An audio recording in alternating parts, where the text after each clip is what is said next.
Reforma tributária. Políticos tentam superar impasse de décadas para aprovar o texto. Câmara deve bater o martelo em instantes. Proposta une diferentes bancadas, mas ainda falta consenso sobre pontos importantes. Jair Bolsonaro e governador de São Paulo, seu aliado Tarcísio de Freitas, assumem posições contrárias sobre a reforma tributária. E ainda o adeus a Zé Celso. O Brasil perde um dos maiores dramaturgos da história do país.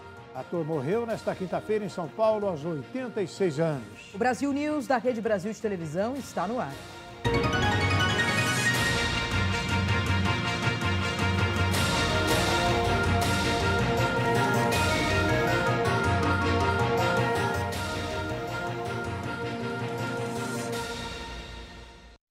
A análise da reforma tributária começou ontem e terminou na tarde de hoje.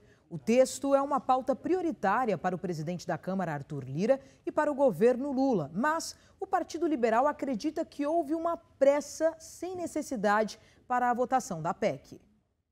Ontem, o plenário da Câmara iniciou a análise da reforma tributária. O caminhoneiro e também deputado Zé Trovão, filiado ao Partido Liberal, pediu mais tempo para que a reforma tributária fosse discutida em comissões. O presidente da Casa, Arthur Lira, entanto, rejeitou o pedido.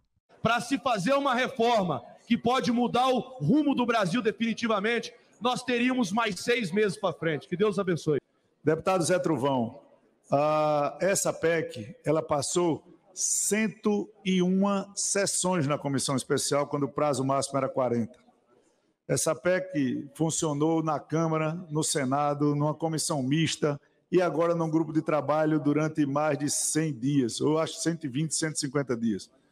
Eu penso que todos nós, e eu incluo Vossa Excelência nisso, terão maior interesse em contribuir com o texto. Todas as pessoas, setores, governadores, prefeitos de capitais, prefeitos de grandes cidades, Pacto Federativo, o agronegócio, que Vossa Excelência tanto preza, que eu tanto prezo, todos estão negociando e contribuindo para que esse texto saia da melhor forma.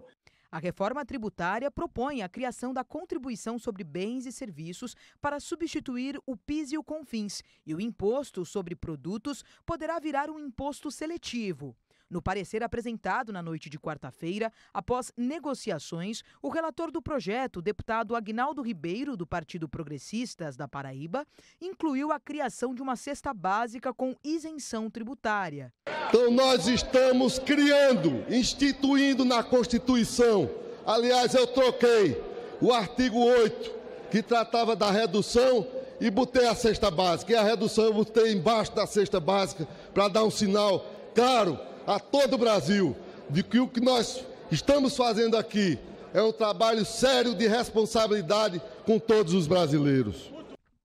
A análise foi retomada hoje às 11 horas. De acordo com Lira, o texto de quarta-feira havia sido preliminar e nesta quinta o relator apresentou outra versão para honrar acordos firmados com os representantes dos governos e de entidades que participaram das discussões.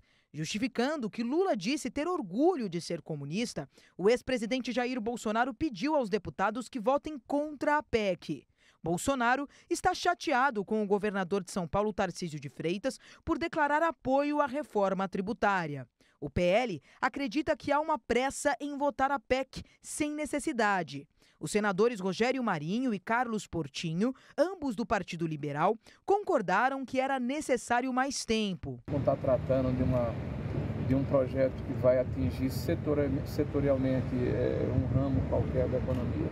A gente está falando de uma mudança da condição tributária do país como um todo, com reflexo evidente no dia a dia das pessoas. Então, o bom senso, determina que nós tenhamos maior necessidade de tempo para nos debruçarmos sobre o texto. Ninguém é contra a reforma tributária. Começou no governo passado, inclusive, a grande discussão que é a base dessa. Acontece que a gente precisa estudar os impactos. Não há nenhum estudo de impacto, é preciso mais tempo e não há por que tanta pressa. E quem acompanha desde ontem cada detalhe da movimentação dos parlamentares sobre a reforma tributária é o nosso comentarista, Ney Gonçalves Dias. E tem mais informações. Fala, Ney. Nesta quinta-feira, houve uma reunião da bancada do PL. Nesta reunião, houve um fato constrangedor.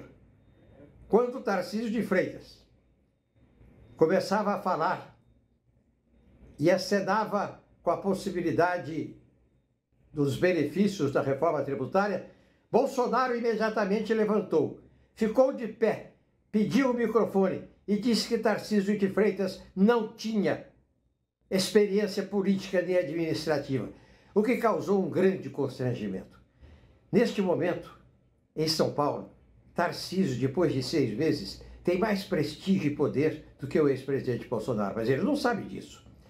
A família de Bolsonaro está irritadíssima com o governador de São Paulo, porque ele teria aparecido de forma cordial ou normal ao lado do ministro da Fazenda, Fernando Haddad. Queria o quê? Que ele esmurrasse o ministro da Fazenda? Pois bem, meus amigos, prestem atenção. O PP, partido do Lira, que apoiou o Bolsonaro, o governo Bolsonaro, vai votar favoravelmente à reforma tributária. O União Brasil, que é o partido que tem hoje uma grande bancada na Câmara Federal, o Elmar Nascimento, o líder do partido, disse para mim, Ney Gonçalves Dias, ontem, que o partido vai votar, com poucas defecções, vai votar na maioria a favor da reforma tributária. O Partido Republicano, que tem 34 deputados, vai votar, disse que vai votar todo ele a favor da reforma. Tudo isso, gente que estava no lado do Bolsonaro. E aí tem o partido do Bolsonaro. A cada instante chega no Palácio do Planalto um deputado federal do partido do Bolsonaro para acertar uma emenda parlamentar. E no DENIT já tem nomeação do DENIT para gente do PL. Você se lembra? O DENIT sempre foi o grande feudo do presidente Valdemar da Costa Neto. Pois bem, meus amigos, o presidente Jair Bolsonaro, ele acha que continua com força, com o poder da caneta, que faz, ele está inelegível. Ele já colheu a semana passada uma grande derrota na sua vida de 30 e poucos anos da vida pública. Ou seja, ficar inelegível por 8 anos.